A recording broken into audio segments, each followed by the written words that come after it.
کیا آپ نے کبھی سوچا ہے اس قوم کے بارے میں جو پہاڑوں کو کاٹ کر محل بناتی تھی، جو کہتی تھی ہم سے زیادہ طاقتور کون ہے، مگر جب آسمان کا فیصلہ آیا تو ان کے عظیم شہر ریت کے نیچے دفن ہو گئے۔ ذرا تصور کریں، ریگستان کی خاموش وادی جہاں کبھی ایک عظیم قوم آباد تھی، جو حضرت نوح علیہ السلام کے بعد آئی، جنہیں قوم عاد کہتے ہیں۔ وہ احقاف نامی علاقے میں رہتے تھے، جو آج کے یمن اور عمان کے درمیان بتایا جاتا ہے۔ ان کے شہر کا نام تھا ستونوں والا شہر، ایسا شہر جو باطلوں سے باتیں کرتا تھا۔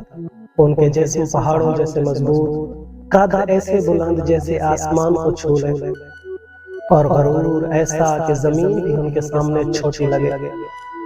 وہ کہتے تھے ہم ہمیشہ رہیں گے، ہم جیسے لوگ دوبارہ پیدا نہیں ہوں گے۔ ان کے گھوڑوں کے ٹاپوں سے زمین گونجتی تھی، ان کے محلات سورج کی روشنی میں چمکتے تھے، اور رات کو ان کے چراغ ستاروں کی طرح جگمگاتے تھے۔ مگر ایک چیز تھی جو انہیں تباہی کی طرف لے جا رہی تھی، وہ تھی غرور، تکبر اور اللہ کی نافرمانی۔ پھر اللہ نے ان کی ہدایت کے لیے اپنا ایک نبی بھیجا، جن کا نام تھا حضرت ہود علیہ السلام۔ انہوں نے کہا، اے میری قوم، صرف اللہ کی عبادت کرو، اسی کے آگے سر کو جھکاؤ۔ مگر قوم نے ہنستے ہوئے جواب دیا، کیا ہم اپنے باپ دادا کا دین چھوڑ دیں؟ ہمیں کوئی شکست نہیں دے سکتا۔ حضرت ہود علیہ السلام نے انہیں بار بار سمجھایا، بازاروں میں، محلوں میں، مگر ہر بار انکار، مذاق اور تکبر۔ پھر ایک دن عذاب سے پہلے عجیب نشانیاں ظاہر ہوئیں۔ رات کو ایک پر اسرار آواز گونجی، زمین ہلکی سی کانپی، جانور بے چین ہو گئے۔ مگر وہ ہنس پڑے، یہ سب کچھ نہیں۔ پھر آیا اللہ کا فیصلہ، پہلا عذاب، خشک سالی، ایک ایسا سال جس میں کوئی بارش نہیں ہوئی۔ پھر دوسرا سال، پیاس نے زبانیں خشک کر دی۔ پھر تیسرا سال، زمین مکمل طور پر بنجر ہو گئی، زندگی خاموش، اور پھر ان کا غرور آہستہ آہستہ ٹوٹنے لگا۔ پھر ایک دن آسمان پر اچانک 3 بادل ظاہر ہوئے، ایک کا رنگ تھا سفید، دوسرے کا سرخ اور تیسرے کا سیاہ۔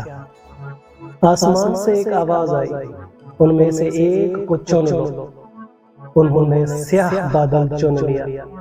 وہ سمجھ رہے تھے کہ اس میں بارش ہے، مگر وہ بارش نہیں، وہ ان کے لیے تباہی تھی۔ اچانک ہوا کا چلنا شروع ہوا، پہلا جھونکا، ریت اور پتھر اڑ گئے۔ پھر دوسرا جھونکا، درخت جڑ سے اکھڑ گئے۔ پھر تیسرا جھونکا، لوگ ہوا میں اٹھنے لگے۔ ان کے جو عالی شان محلات تھے، ان کی شان، ان کا غرور سب ریت میں بکھر گیا۔ یہ عذاب پورے 7 رات اور 8 دن تک جاری رہا۔